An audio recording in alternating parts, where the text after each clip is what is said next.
Okay, so I'm gonna find the derivative of an equation using implicit differentiation. So I have d over, with respect of dx, of the equation y squared equals 1 over 2x plus 5. So first I'm gonna separate them. So I have d of dx, y squared equals d of dx of 1 over 2x plus 5. So first I'm gonna do this one because it's using the quotient rule. So I have g of x, which is 2x plus 5, and the derivative of f of x, which is 1, that means it's 0, minus f of x, and then the derivative of g of x, which is only 2, all divided by g of x squared, which is 2x plus 5 squared. And then this cancels out and this gives -2, so the denominator is 2, and the denominator, foiling this out, is 4x squared plus 20x plus 25. Now to find this side, I'm gonna find the derivative with respect of dy. So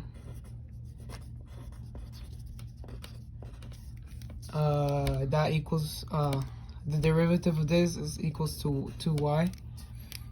So after that I'm gonna have 2y, and then I'm gonna multiply that by dy over dx, because if you multiply these two, that's what that equals to. And then I'm gonna move this 2y to here, so I'm gonna divide it. So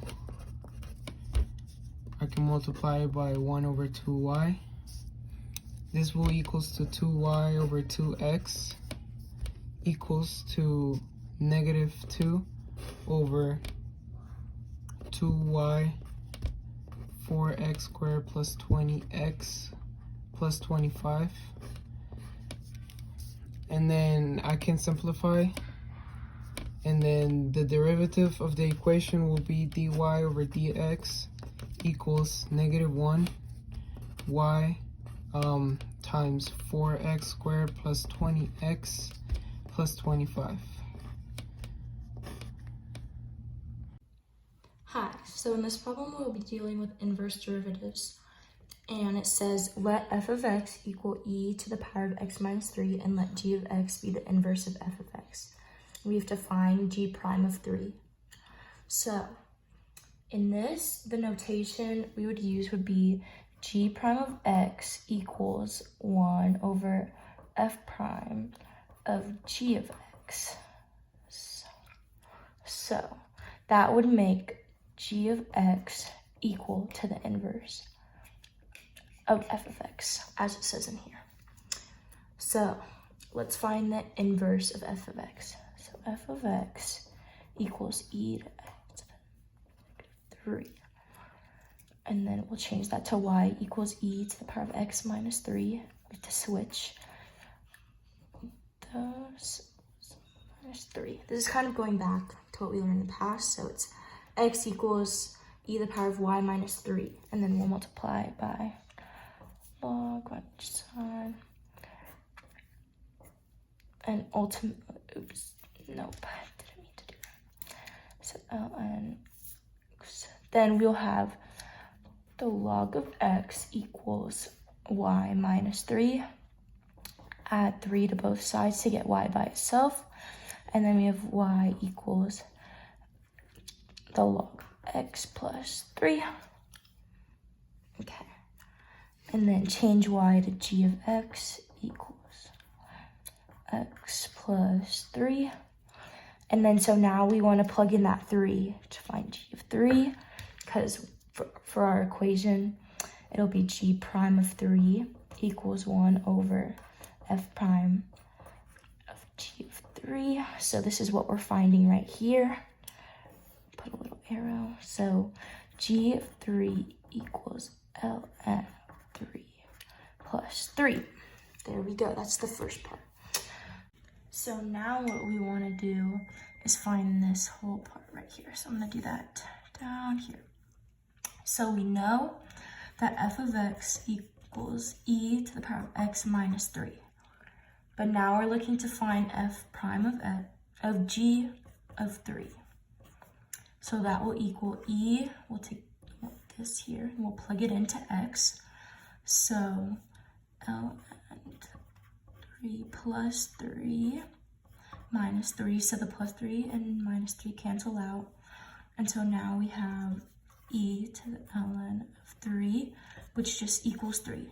So f prime of g, I'm sorry, my papers are being of 3, equals 3. So now we want to go back up here and plug that in.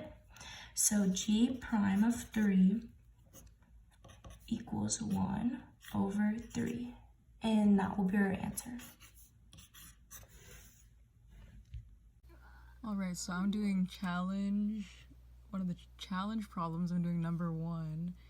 Supposed to find the second derivative of this circle function, right? And before we do that, we have to find the first derivative. So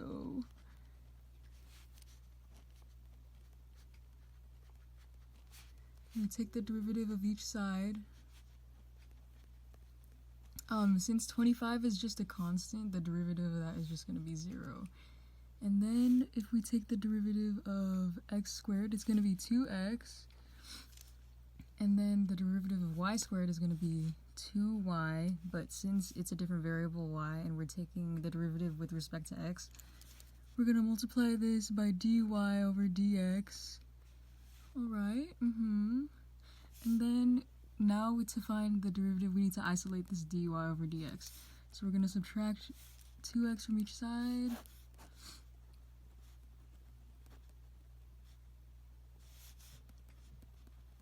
And then we're going to divide each side by 2y to isolate it. So the first derivative is going to be negative 2x over 2y. And if we plug the point in that was given to us, negative 4, the coordinate point, we're going to end up with, we have to substitute. So substitute the x for 3 and then the y for negative 4. We're going to end up with negative 6 over negative 8, which simplifies to 3/4. Alright, and that's going to be useful when we find the second derivative. So if the first derivative is negative 2x over 2y, when we take the second derivative, we have to use the quotient rule. So we're going to do low, which is 2y, multiply that by the derivative of the top function, which is going to be negative 2.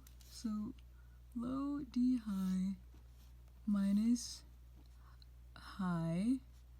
So the top function again, negative 2x, and then the derivative of the bottom function, which is going to be 2. But then since it's y and we're taking it in respect to x, we have to multiply it by dy over dx. So low d high minus high d low, and then you have to square the bottom, so that's going to be 2y squared. Alright, and then since we found the value of the first derivative at 3, negative 4, we can just plug 3/4 right here. So we're just going to do that. And then plug in the point again, so 2, substitute y for negative 4. Substitute x for 3, and then 2 times 3/4 is going to be 6/4, which is 3 over 2. And then if you plug in y here, that's going to be 2 times negative 4 squared, which is 16 times 2 is 32. So the bottom part is going to be 32. Wait, is that right? 16. Yes. So from this point, we just have to simplify everything, right? So if we multiply 2 by negative 4 by negative 2, that's going to be positive 16 minus negative 2 times 3 is negative 6. You're going to multiply that by 3 over 2, which is negative 18 over 2, which equals negative 9. So 16 minus negative 9 over 32. That's going to be 25 over 32. And that's your answer. Oop. So if we write out the full thing, the second derivative of the circle function, x squared plus y squared equals 25 at the point 3, negative 4, the derivative at that point is 25 over 32. Beep. Yay! Hope you enjoyed this little tutorial.